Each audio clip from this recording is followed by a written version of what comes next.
let's take a look at how to create a residual plot in Google Sheets. So let's just quickly recap what a residual plot is. A residual plot is a graph that shows the residuals on the vertical axis and the independent variable on the horizontal axis. So you have your x value on your horizontal, and then you have your residuals on your vertical. And the residual is just going to be the actual y value minus the approximated y value by the least squares regression line that you perform on your variables x and y. Now, why would we want to use a residual plot? Well, if the points in a residual plot are randomly dispersed around the horizontal axis, a linear regression model is going to be appropriate for the data. Otherwise, a nonlinear model is probably more appropriate.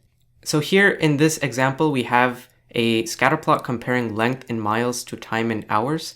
So we can see here that it looks roughly normal, but if we really want to check to see if there's any sort of curvature or anything, we're going to look at the second graph here, and this is the residual plot.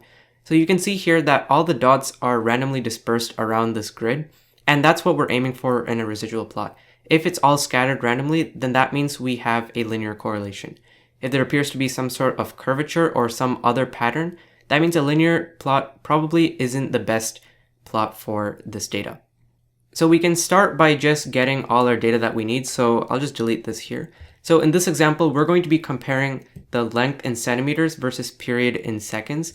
And that's just for a pendulum in terms of the length of its stem and the period in terms of how it swings from left to right. So I'll just paste the data that I have here. So now that we have this data, we can just quickly graph a scatter plot just to see what it looks like. So I'll just insert a chart here. And we see that when we graph period in seconds versus length in centimeters, it looks roughly linear, but we want to check this with a residual plot. So the way we're going to do this is that we need to first create our regression line equation. And the way to do that is that we need a slope and we need a y-intercept. So we're going to calculate those two things first. So we can delete this graph, or we'll just put this off to the side for now. And we're just going to leave a blank column on column C. We'll call that residual, and we'll fill that in later. For now, let's also put slope and y-intercept. So how do we calculate the slope? Well, the slope is just going to be equal to the period, so slope. So we use the slope function, and then we input the period as our y values, and as our x values, we input the lengths. So we select all this, and we can just hit enter, and that should give us our slope. And then the y-intercept, we can use the intercept function with the same parameters.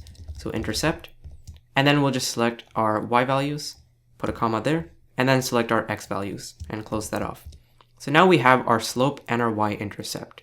So we can use this to create our regression equation. So our equation itself is going to be something like the predicted y value, or the predicted period, is going to be equal to 0.0178 times the length in centimeters of the pendulum stem plus a constant of 0.509. Now let's proceed to calculating the residual. So again, the residual is going to be the actual y value minus the predicted y value. So to calculate that, we can just say this is equal to actual minus, and then predicted is going to be what we get from the equation. So in parentheses, we will say our slope. So that is E2. And then we multiply that by the length in centimeters, so that's at A2. And then we can just add our y-intercept, which is at F2. And we'll keep dollar signs here just so then these don't change when we drag this down. And we're not going to put any on A2 because we want that to actually change. We're measuring each row's x value. And so that calculates our residual.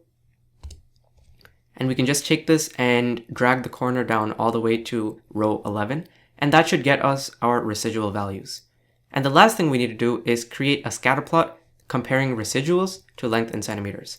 So we can select column A as well as column C. And then we can select insert, chart.